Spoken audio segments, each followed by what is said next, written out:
Buenas, vamos entonces a continuar con nuestra segunda sesión, primera conferencia. Nos ubicamos en nuestra segunda sesión, primera conferencia, y vamos a hablar de las reglas de procedimiento. Vamos a mirar entonces qué se dispuso por parte del Código General del Proceso para adecuar algunas reglas a todo el sentir de lo que fue esta nueva disposición que, como ya vimos a lo largo de la contextualización, está enfocado a una mejor administración de justicia. Y entonces se diseñaron unas reglas de procedimiento. Vamos a mirar, lo vamos a hacer a lo largo de todo el curso, aquellos eventos que verdaderamente son novedosos y han de alguna manera sido nuevos para nosotros. Esos los vamos a destacar, no sin antes advertir también que hay que tener en cuenta que mucha de esta estructura, gran parte de la estructura ya existía, pero que a lo largo del trasegar jurídico en Colombia, de alguna manera sufrieron tropiezos, se desdibujaron estas reglas, se les dio un mal uso, un mal manejo, y eso terminó en una administración de justicia como la tenemos hoy. De tal manera que nos enfocamos en esos artículos. El artículo 103 se denomina el uso de las tecnologías de la información y de las comunicaciones. Este es el verdadero artículo que es novedoso y que abre toda la puerta y la posibilidad del manejo de estas TICs en materia jurídica. Surge, por eso el atreverme a decir que es nuevo, porque asimismo en el mundo, Colombia no puede escaparse a ello, se ha sufrido de un vuelco enorme en el manejo de todas las actividades del ser humano, de los seres humanos, y obviamente también en lo que es administrar justicia en el aparato jurisdiccional nuestro, porque han venido apareciendo esas tecnologías y sobre todo se han venido desarrollando, de tal manera que en todos los confines del mundo se ha podido ir incorporando los distintos estados, las distintas personas a estas tecnologías, y han encontrado en ellas un camino con muchos mejores resultados que lo que se tenía tradicionalmente. En cuanto a su fiabilidad, en cuanto a su rapidez, en cuanto a su costo, en fin, aquí no se trata ni vamos a debatir el avance y la importancia de las tecnologías, eso ya todos lo conocemos, todos estamos completamente enterados de sus beneficios. Hemos ido avanzando de una manera atropellada en ellas. El hecho es que hoy todos estamos en ellas y todos encontramos y sabemos de sus beneficios. Entonces se nos ha constituido a todos un verdadero reto, sobre todo a las personas de mayor edad, porque sabemos que hoy los niños, los infantes, traen un chip distinto que el nuestro en el manejo de las tecnologías, y por eso, de una manera muy rápida, muy precoz y muy importante, adquieren ese uso y ese manejo sobre todo de las tecnologías, que a nosotros o a otros nos puede costar más llegar a ellas y saberlas utilizar y manejar, precisamente porque no somos de la era de la tecnología. Pero ya los niños de este siglo, pues sabemos por experiencias propias, hijos, sobrinos, nietos, ¿por qué no?, que el manejo de esas tecnologías por parte de ellos pues es sorprendente. Y nosotros lo que hemos hecho es nos hemos ido incorporando como hemos podido a esas tecnologías. Entonces el 103, ¿qué dispone? Permite su aplicación en el trámite de procesos judiciales y dispone que la Sala Administrativa del Consejo Superior de la Judicatura adoptará las medidas necesarias para esa implementación. Y terminar hablando de un plan de justicia digital con expedientes digitales y el litigio en línea. Pues ese es el ideal, ¿no? Todo un reto que vamos a ver en la parte última de esta sesión, en la conferencia correspondiente, cómo el tema de la pandemia apresuró y de qué manera el desarrollo de este artículo 103. Ahí lo vamos a ir viendo a medida que van apareciendo los escenarios de cambio con el decreto que se vio obligado el Estado a imponer en Colombia para el manejo de esa pandemia, incluido lo que a nosotros nos interesa, el tema de justicia y el tema de justicia digital. Entonces este artículo 103 es supremamente amplio, ¿cierto? Supremamente extenso, porque encontramos en él que da toda la posibilidad de ese manejo de las TICs. El artículo 104 nos habla del idioma y dice que será en el idioma castellano el manejo, ¿no?, de la justicia, pero que las audiencias las pueden hacer los servidores judiciales en lenguas y dialectos diferentes si las partes se lo piden. Y hay que tener en cuenta pues la figura del intérprete, ¿no?, un auxiliar de la justicia que se constituiría en un tercero indiferente que sería un intérprete. Esas audiencias que se pueden hacer en esas lenguas y en esos dialectos es otro de los artículos más que se acompasa con la Constitución Política de Colombia, en el sentido que sabemos que en esa mirada laica de nuestra Constitución pues se admiten, se permiten, se les otorga autonomía e independencia a esas comunidades con sus propias lenguas y dialectos, de tal manera que tienen ese derecho a que, si así lo solicitan, en el idioma de ellos se llegue. Surge un grave inconveniente, claro está, que es, si el juez no maneja esa lengua o ese dialecto, pues necesariamente se verá obligado al intérprete, y ahí empezamos a tener dificultades serias, ¿cierto? Porque el tema de los intérpretes, primero, no es sencillo y segundo, es oneroso. Pero digamos que el Estado pues está en la obligación de garantizarlo, y así lo dejó dispuesto. Tema del artículo 105, en cuanto a las firmas, se mantiene la firma y la antefirma como lo conocíamos en el régimen sustancial anterior nuestro, y aparece la firma digital, hoy muy en boga, pero veremos que el tropiezo y el manejo de la firma digital, el Estado ha ido superando el obstáculo, permitiendo, como vamos a ver hasta hoy a dónde se ha llegado con ese famoso tema de la firma digital, porque se había vuelto un obstáculo casi que insalvable el no tenerla.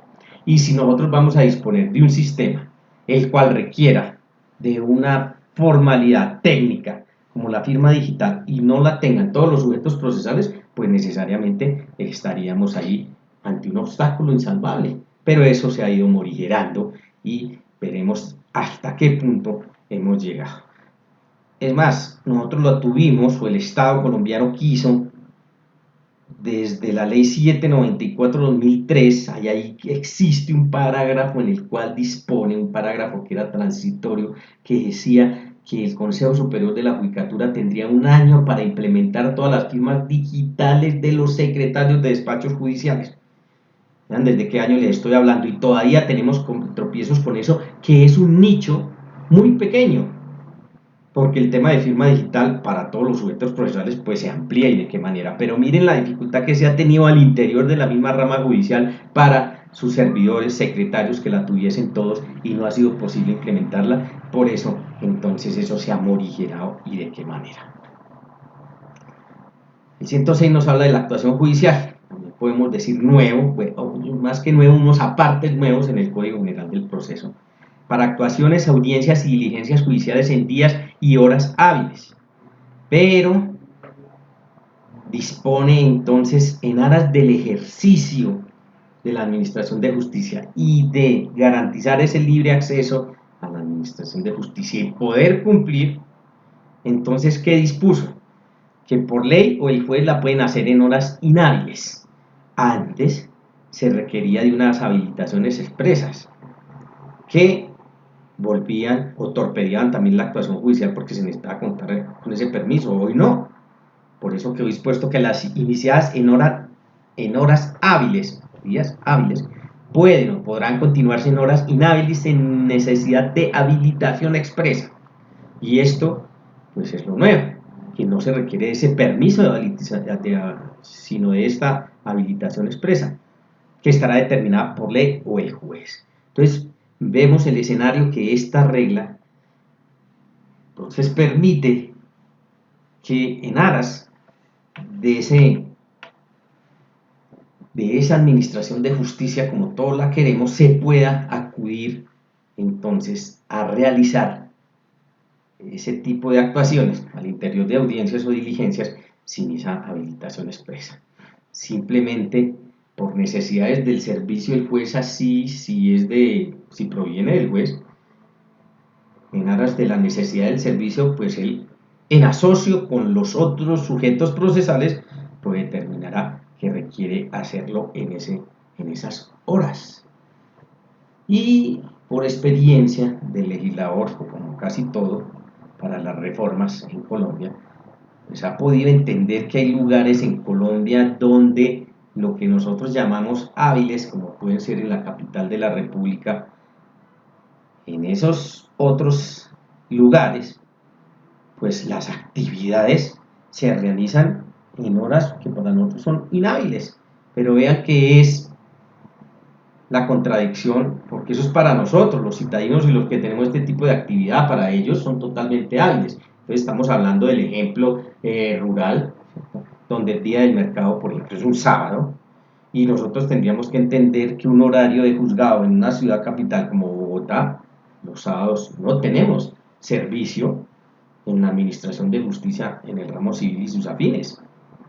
Por eso es que se le ha dado al juez a través de poderes de ordenación, instrucción o impulso que efectivamente él proceda a habilitar estos días y horas para cumplir con su cometido. Vea que todas las reglas que vamos a hablar, no solo esta, pero aprovecho para hacerlo, todas estas reglas no son camisas de fuerza. Si usted las mira con cuidado, todas tienen un enfoque a administrar la justicia en asocio con los sujetos procesales que estén participando en la solución de ese conflicto. De tal manera que ninguna es una camisa de fuerza. Por eso hay que apreciarlas en su dimensión y en su contexto, porque para eso es que están hechas. El artículo 107 nos habla del desarrollo de las audiencias y diligencias. Bueno, esto digamos que ya existía, gran parte, 80% de esta disposición ya existía en el Código de Procedimiento Civil. Lo que sucede, ya ha sucedido, es lo que comentábamos ahora con lo que iniciamos esta primera conferencia de la sesión segunda, se ha desdibujado en el camino de alguna manera. Entonces, Código General del Proceso, digamos que puntualiza y hace énfasis en algunas de ellas para lograr que efectivamente se lleven a cabo las audiencias.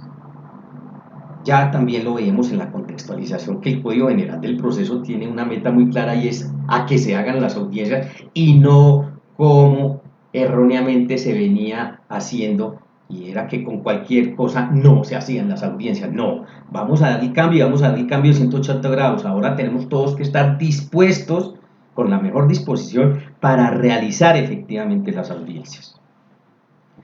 Entonces tenemos en la iniciación y concurrencia. Aquí hay unas muy curiosas, ¿no?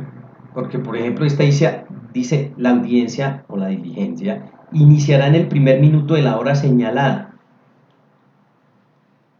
Es un tema que yo digo para la idiosincrasia colombiana era necesario, pero para los ojos de la mayoría del mundo era totalmente innecesaria, en el sentido de decir, si ya hay dispuesta fecha y hora, ¿por qué hay que insistir en que eso tiene que iniciar en el primer minuto de la hora señalada? Siempre he sostenido que una regla de estas, en un contexto como Alemania, suena absolutamente descabellado, porque ellos no pueden entender que se haga énfasis en que tiene que ser el primer minuto de la hora señalada. Si la hora ya está señalada, es esa hora. Pero es que, ¿qué sucede? Y por eso digo que sí fue importante y necesaria para Colombia, que aquí nosotros anteriormente, y las personas que lleven tiempo en esto, se acordarán de la famosa hora judicial. Un invento traído de los cabellos que nos trajo muchísimo perjuicio, porque se citaba la hora, pero existía una hora judicial, en el sentido que se decía, sí, están todos aquí invitados a participar a las 8 de la mañana, pero la audiencia inicia a las 9, porque hay que dar la hora judicial para, si se presenta cualquier inconveniente, pues ahí podamos salvarlo en esa hora judicial. Pero eso se volvió una vagabundería, porque efectivamente pues, la cita era a las 8, pero la audiencia empezaba a las 9. Y si queremos ir más al fondo, si usted mira en la experiencia, en aras de la administración de justicia, ¿quiénes eran los que se tomaban esa hora judicial y aparecían allí faltando 5 minutos o 3 minutos para que se cumpliera? ¿El juez o los abogados? La gente del común. Y lo saben ustedes porque todavía se acostumbra en muchas partes de nuestro país. Cumplen, en el sentido que van inclusive antes a sus citas.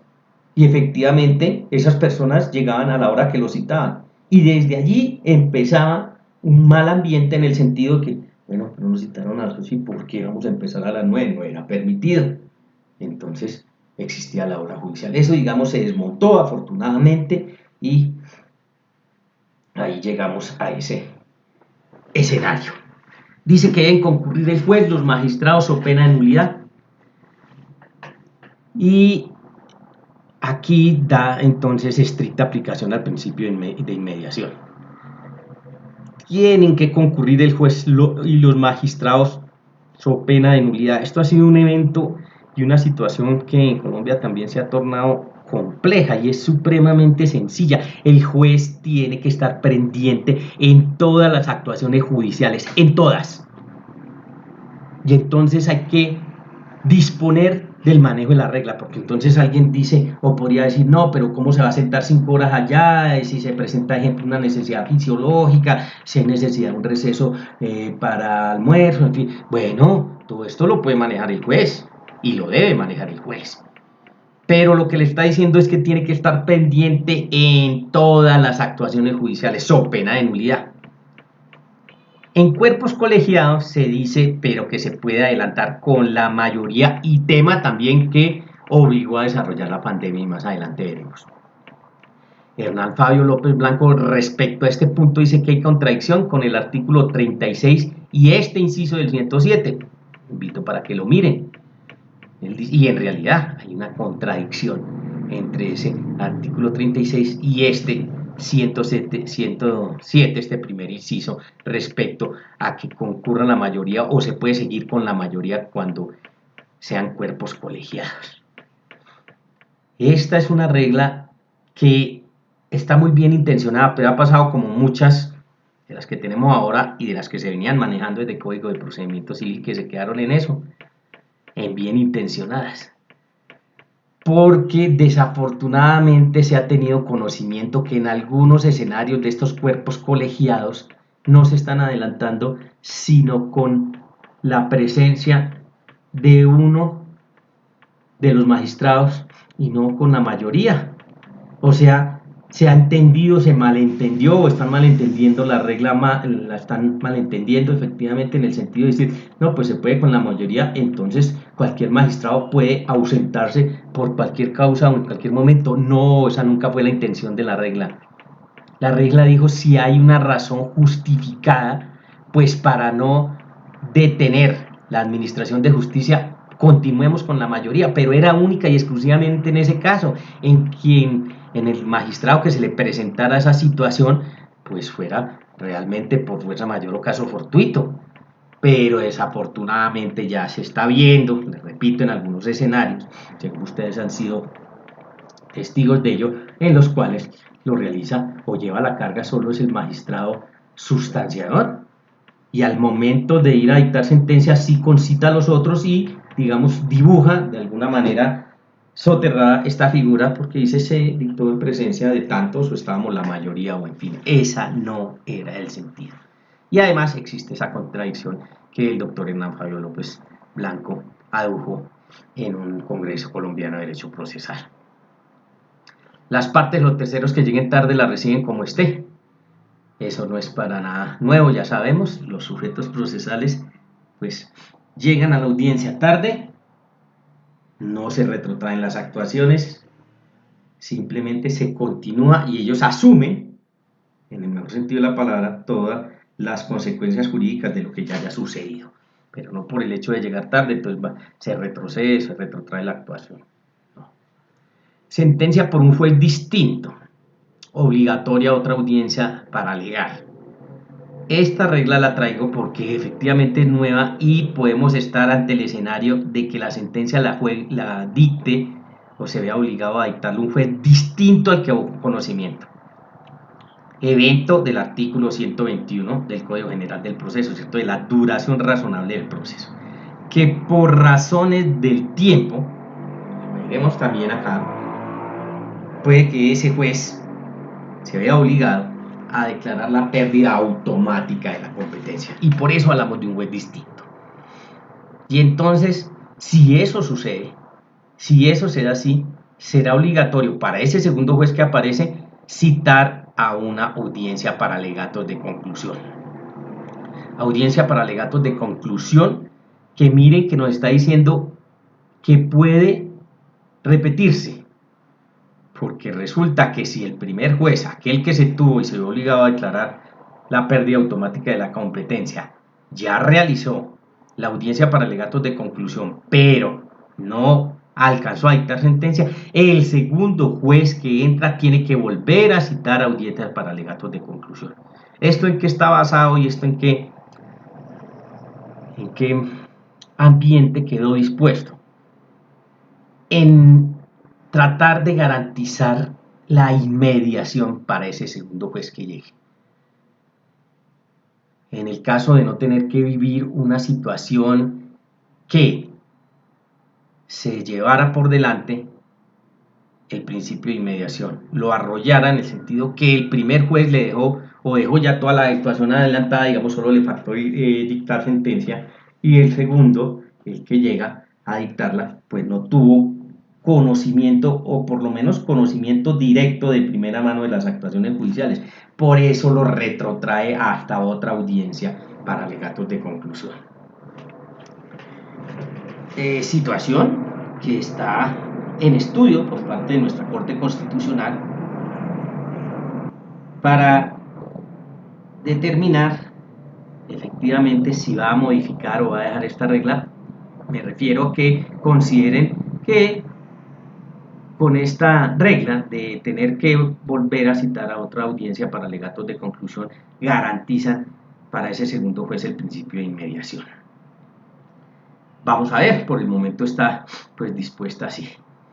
De esa regla se ha discutido y por ejemplo se ha dicho, bueno, yo llego a la segunda audiencia porque tengo necesidad de hacerlo, una segunda audiencia de alegatos de conclusión y yo puedo cambiar mis alegatos de conclusión, yo puedo argumentar de otra manera, inclusive si hago un estudio concienzudo, no llevar a cabo ese alegato que sí hice en la primera audiencia.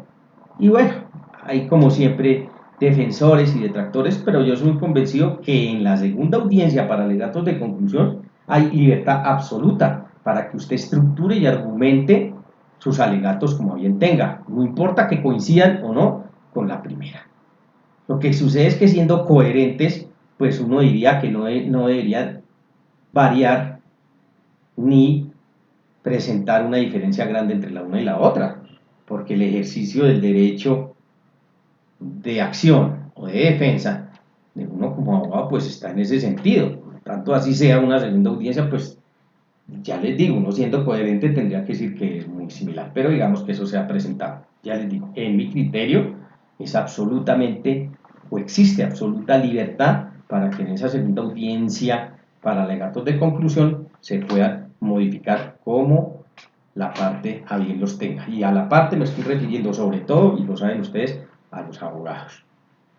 Estamos ante otro juez y nosotros necesitamos es convencer a ese juez de los intereses que estamos defendiendo para que nos dicte una sentencia a nuestro favor. Entonces yo no veo ese inconveniente. Aunque ustedes encontrarán que otras personas, otros juristas, otros doctrinantes, pues sostienen la tesis de que no se podrían cambiar. En cuanto a la concentración, sin solución de continuidad, el juez deberá reservar el tiempo suficiente para agotar el objeto. También se enfatizó en esta regla porque ¿qué sucedía? Hemos sido partícipes de muchos eventos en los cuales, por no reservarse el tiempo suficiente y por el tema de congestión, pues se inician las audiencias, pero no cumplen con todo su cometido por falta de tiempo. Y entonces el juez se ve en la obligación de suspender la audiencia. No es que esté fijando una nueva audiencia, sino de suspender, al decir de nuestros jueces, esa audiencia para realizarla para continuarla en otra fecha.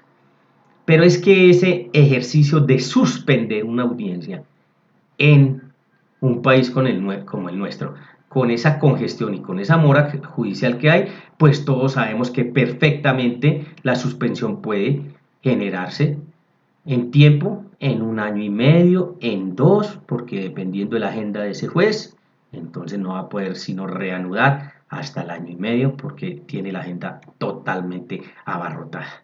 Entonces aquí se le dice sin solución de continuidad, reserva el tiempo, y no es tan difícil, porque el juez, conocedor por todas las razones de competencia del intríngulis del conflicto, pues lo puede hacer.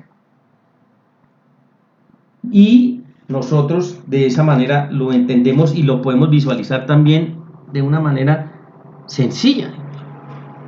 Un tema probatorio. ¿Cuánto tiempo se necesitaría para práctica de pruebas en lo que tradicionalmente se conocía como un proceso ejecutivo hipotecario, sobre todo accionado por una entidad financiera? Es muy corto. ¿Por qué? Porque saben ustedes esos procesos que van totalmente amarrados en cuanto al tema probatorio y sobre todo prueba documental, y además es la conducente y la pertinente. Entonces ya se ha verificado que si estamos hablando de un ejecutivo de esa clase, pues estamos hablando y ya se debatió la existencia del objeto de la ejecución en cuanto a que presta mérito, el título ejecutivo, y eso ya se debatió y existe, ya pasó el escenario donde se debía discutir y tenemos y estamos frente al título ejecutivo, con una garantía que tiene unas formalidades en cuanto a escritura, en cuanto a certificado de libertad y tradición que se verifica en el tema documental, y van con todo. Entonces miren que la práctica de pruebas en un proceso de esos es realmente sencilla y de muy corto tiempo.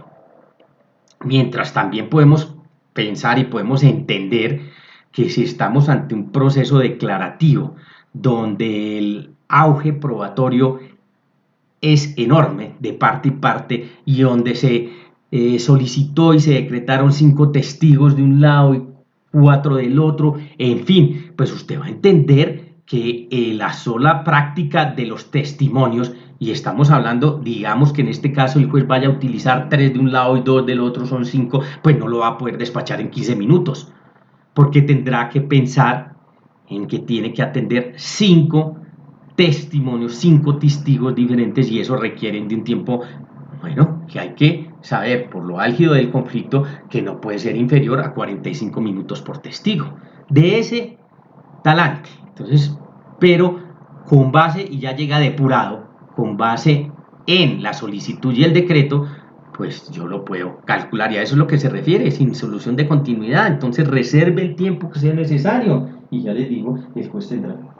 Pero no como se habían visto abocados que fijaban cada 45 minutos una audiencia sin importar de qué tipo de proceso fuera, porque claro, en la mayoría de ellos no iban a poder cumplir. Y volvemos a lo que decíamos, vernos en la obligación de suspender esas audiencias. Eso se trata y se pretende erradicar con este esquema o regla, que se reserve ese tiempo suficiente, el que él necesite, para poder agotar el objeto de esa audiencia o diligencia.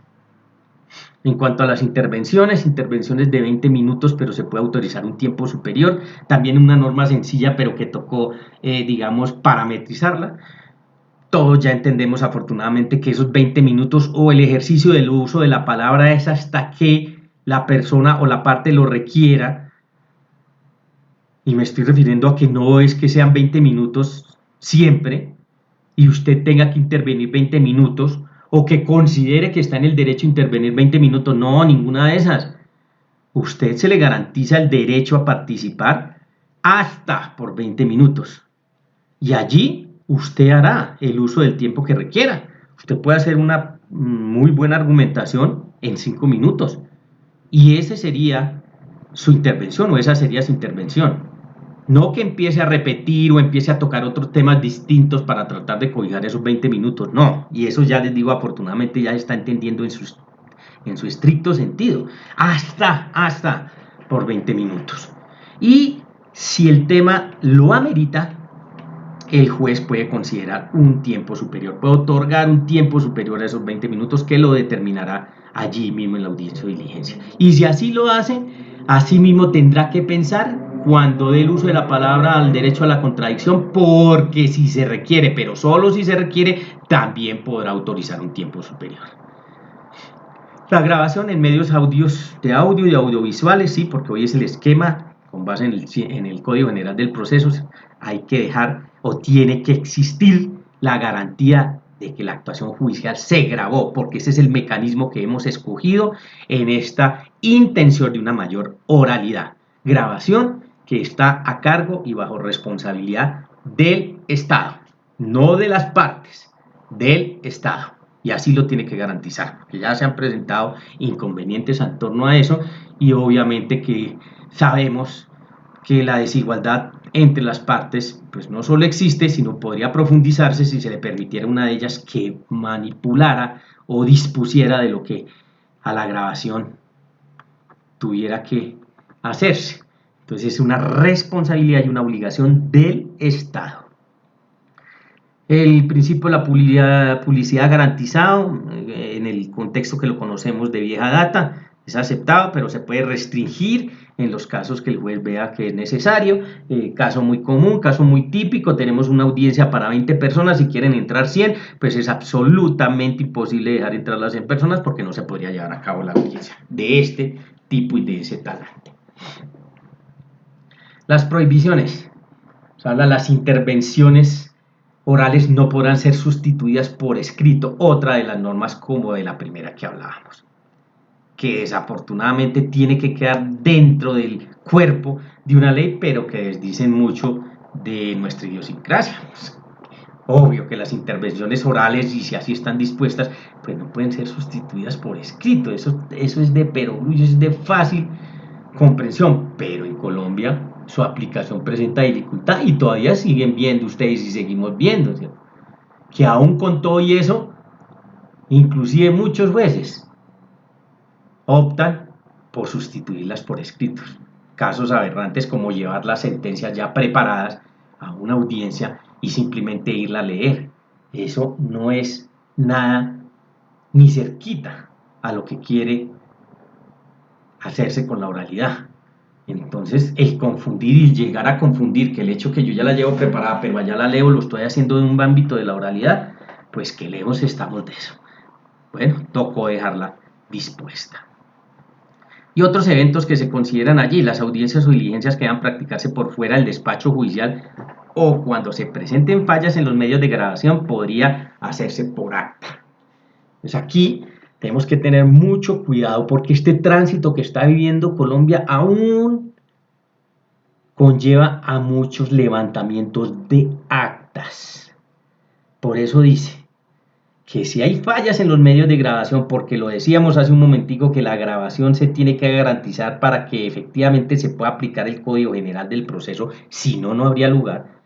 Entonces, ante esas falencias, tenemos que volver al método tradicional. ¿Cuál es el método tradicional? El acta. En esta regla, y con esta regla le está diciendo que conscientes de que eso se puede presentar y esas fallas se pueden presentar, no se puede paralizar la administración de justicia. Entonces los jueces, cuando se encuentren ante esa situación, ¿qué tienen que hacer? Volver al acta, a levantar las actas. Tema que fue también muy discutido y trajo muchísimos problemas, ¿no? Porque es una incoherencia máxima cuando uno dice, listo, la actuación es oral, pero todo su soporte tiene que quedar en ese escrito que se llama acta y lo que no quede en ese soporte escrito que se llama acta no tiene relevancia jurídica. Y así era, y así es con las actas. Por eso hay que tener sumo cuidado, porque si se dijo en el ambiente de la oralidad, pero no quedó plasmada en el acta, ojo, eso no tiene ninguna relevancia judicial. De tal manera que es muy realista en el sentido que dice, sí, lo fácil sería y lo ideal, y allá tendremos que llegar, es que se garanticen todas las grabaciones, ¿cierto? Y evitarnos este problema. Pero ¿qué hacemos cuando eso se presente? Y retomaríamos el tema de levantar esas famosas actas. Porque en el medio de la oralidad siguen existiendo, pero hoy el acta pasó a ser una mera formalidad, ¿no? Firman los que intervienen en ella y se agregan los documentos. Yo creo que a ustedes ya les ha pasado. O bueno, mientras no estuvimos en pandemia, las actas, sí, sencillísimas. Firmarlas al final de la actuación, solo los que intervienen y agregar los documentos a que hubo lugar si se aceptaron dentro de esa audiencia. Y no más, porque todo lo demás queda revalidado en la grabación. De las grabaciones se dejará duplicado, que hará parte del archivo del juzgado bajo custodia directa del secretario, claro, la garantía de la actuación y el custodio, que es el secretario. Participar en la audiencia a través de videoconferencia o teleconferencia, toda la aplicación del 103, que ha cogido hartísimo auge ahora por la necesidad de lo que estamos viviendo, ¿cierto? Y designar a un juez o magistrado coordinador de la función de fijar las fechas de las audiencias. Regla que también estuvo en discusión por mucho tiempo porque se expuso que designar a un juez o magistrado coordinador de la función no tenía sentido que tuviese que dedicar con esta especialidad a una persona en esa calidad de juez o magistrado. Aunque cuando se dijo y se dispuso la norma es precisamente tiene que ser una persona conocedora de derecho para que, por ejemplo, pueda determinar el tiempo, dando cumplimiento a la regla que ahora veíamos de agotar el objeto de la audiencia en ese ejercicio. Sin embargo, yo ahí considero que no necesariamente tiene que ser un juez o magistrado y fijar esas fechas de las audiencias también se vio revalidado con el tema de la pandemia. Cuanto a los emplazamientos, bueno, lo miraremos nosotros con detenimiento en dos sentidos. Uno, como mecanismo de notificación, que lo es, ¿cierto? Acto procesal de comunicación, que saben ustedes, pues es nuestro microcomponente, toda la teoría de los actos procesales de comunicación, las notificaciones, y ahí está inmerso el emplazamiento, entonces lo veremos allá. Y el contexto que hoy se le ha dado en su manejo práctico con base en el decreto especial que se sacó para el manejo de lo judicial en la pandemia. Importante es que aquí pasa a ser una regla general de procedimiento. Miren que el artículo 108, a dónde nos tiene que llevar y en qué nos tiene que enfocar, en que efectivamente pasa a ser una regla general de procedimiento y no está dentro del contexto de las notificaciones como tal, porque en el Código General del Proceso, en el rigor numérico, sabemos que las notificaciones del 290 para arriba arrancan en cuanto a artículos, ya que estamos hablando del 108. Lo miraremos con detenimiento porque este es uno de los que ha dado bastante que hacer. El 109, presentación y trámite de memoriales e incorporación de escritos y comunicaciones. Toma toda su fuerza con la última parte que se podrá por cualquier medio idóneo, porque a eso nos llevó también la pandemia. Entonces, constancia del secretario con fecha y hora, agregarlo al expediente, pasarlo al despacho si es del caso y los controles de las autoridades judiciales también cuando se requiera. Un tema de manejo secretarial, pero que nos pudimos dar cuenta que por cualquier medio idóneo, efectivamente eso se puede hacer y empezamos a quitarle todo ese peso de formalidad que se tenía dispuesto para ello. El artículo 110, los traslados, miraremos, también han sido objeto de modificación a como tradicionalmente los hacíamos, pero está considerado en el 110 como una regla general de procedimiento, en el sentido que nos dice cómo se deben manejar, ¿no? Y lo tenemos diseñado por ley oral, se cumple permitiendo el uso de la palabra en audiencias o diligencias, se corre traslado a la contraparte, siempre que corre traslado. Los traslados son muy comunes y muy generales. ¿Por qué? Porque están atados al ejercicio del artículo 29 de la Constitución, la garantía del derecho a la defensa. Entonces, siempre que haya una intervención por una de las partes, se tendrá que garantizar corriéndole traslado a la otra. ¿Cuál es el sentido del traslado? Ese, ejercer el derecho a la defensa, en el mejor sentido de la palabra, porque usted pasaría a defenderse, no importa que sea accionante o no en la actuación, en fin. Y por eso se le corre traslado. Y todo traslado, en el fondo, lo que pasa es que adquiere muchos apellidos, digo yo, es para que usted ejerza el derecho a la defensa. Si la actuación es por escrito, pues sabemos que entonces estará en secretaría por 3 días sin necesidad de auto. Hoy se sabe que es meramente secretarial, más lo fijada en lista por un día cuando sea el caso, como tradicionalmente se veía manejando, porque ya lo veremos que tema o momento pandemia lo modificó. Proponemos entonces estas sesiones de aproximadamente 45 minutos y con ella entonces damos fin a la primera conferencia de la segunda sesión.